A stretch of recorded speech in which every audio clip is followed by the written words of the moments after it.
Kachelani o'zbekchasini bilmadim. 18 soatdan oshiq davom etgan, juda ham qiyin bo'lgan, juda ham.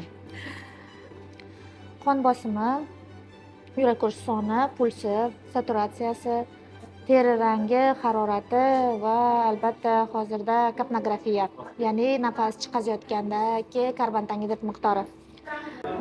Albatta eslayman, bu juda ham katta vaznli bemor edi, nafasi to'xtagan, yurak urishi deyarli bilinmayotgan holatda, kasal yonbosh holda bo'lgan, meni kuchim yetmagan, bu juda ham katta, men esa juda ham kichkinaman. Maksimalni harakat qilganman, oxiri kuchim yetmaganidan ustiga chiqib olganman. Lekin saqlab qolganmiz hayotini. Reanimatsiyada ishlashni eng murakkab tomoni bilimingizdan tashqari siz psixoemotsional kachelalarda o'zingizni adekvat holatda tuta bilishingiz juda ham muhim.